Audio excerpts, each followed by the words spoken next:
हैदराबाद भारत के तेलंगाना राज्य की राजधानी है। इसे मोतियों का शहर भी कहा जाता है। 2010 के अनुसार यह भारत का छठा सबसे अधिक आबादी वाला शहर है।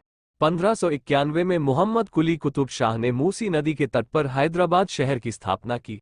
आज शहर लगभग 650 वर्ग किमी क्षेत्र में फैला है। हैदराबाद और सिकंदराबाद जुड़वां शहर एक ही नगर निगम द ग्रेटर हैदराबाद नगर निगम के दायरे में आते हैं। हैदराबाद भारत में सूचना प्रौद्योगिकी उद्योग के लिए प्रमुख केंद्रों में से एक केंद्र के रूप में विकसित हुआ है। आईटी उद्योग के अलावा विभिन्न जैव प्रौद्योगिकी और फार्मास्यूटिक्स कंपनियों हैदराबाद में स्थापित है।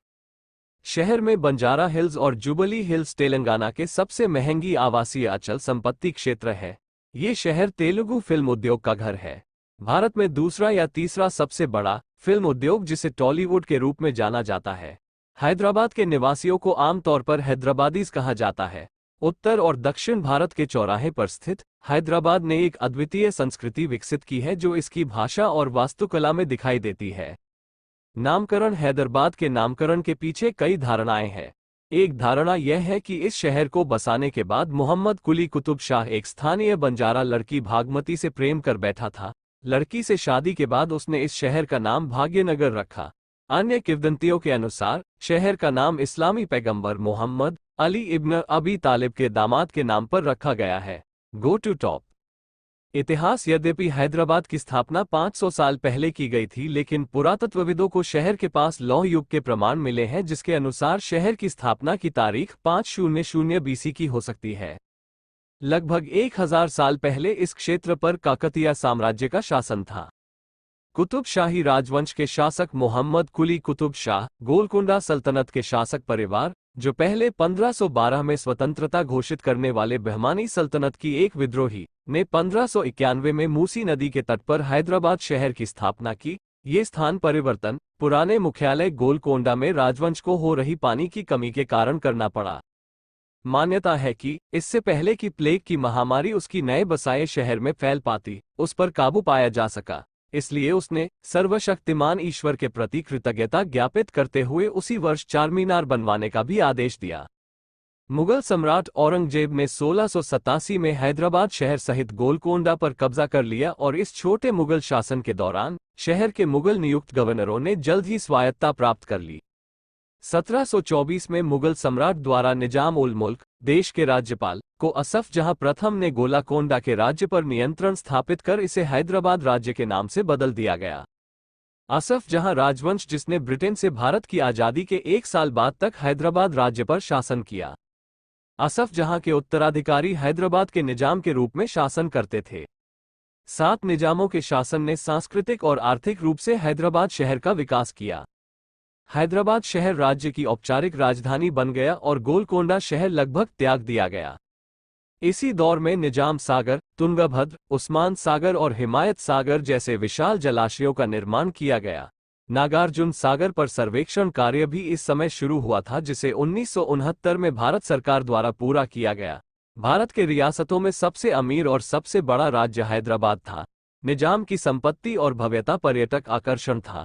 राज्य का क्षेत्रफल 90,543 वर्ग मील था। सन 1901 में इसकी जनसंख्या 50,073,759 थी और राज्य का अनुमानित राजस्व 90,029,000 पाउंड था। 1937 में टाइम पत्रिका ने लिखा था कि हैदराबाद राज्य भारत में सबसे अमीर देशी राज्य है। 1947 से पहले हैदराबाद राज्य ब्रिटिश सत्ता की अधीनता में था, लेकिन ब्रिटिश भारत का हिस्सा नहीं था। 1947 में भारत की आजादी के समय और भारत और पाकिस्तान विभाजन के दौरान अंग्रेजों ने रियासतों पर अपने दावे को त्याग दिए और उन्हें अपने भविष्य का फैसला करने की स्वतंत्रता दी। निजाम अपने इस्लामी झुकाव के कारण या तो स्वतंत्र रहने या पाकिस्तान से जुड़ने की सोच रहा था। हालांकि भारतीय संघ के लिए ये रणनीतिक परिप्रेक्ष्य से अस्वीकार्य था। निजाम ने आधुनिक भारतीय इतिहास का सबसे बड़ा सशस्त्र विद्रोह भी शुरू किया।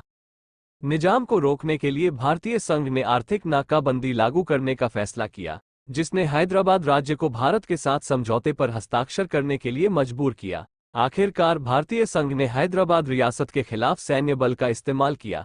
पोलो नामक ऑपरेशन सफल रहा और 17 सितंबर 1948 को निजाम ने भारत संघ में शामिल होने पर हस्ताक्षर कर दिए। 26 जनवरी 1950 को भारत का संविधान लागू हुआ और हैदराबाद भारत के राज्यों में से एक बना दिया गया और हैदराबाद शहर राजधानी बना रहा। 1955 में अपने प्रवास के दौरान डॉक्टर भीमराव अंबेडकर हैदराबाद शहर की सुविधाओं से इतने प्रभावित हुए कि उन्होंने हैदराबाद शहर को भारत की दूसरी राजधानी बनाने का तर्क दिया। उन्होंने कहा, हैदराबाद में दिल्ली की सभी सुविधाएं हैं और ये दिल्ली की तुलना में कहीं बेहतर शहर है। इसमें दिल्ली की सभी भव्यताएं हैं। इमारतें सस्ती और वास्तव में सुंदर हैं, जो दिल्ली से काफी बेहतर है।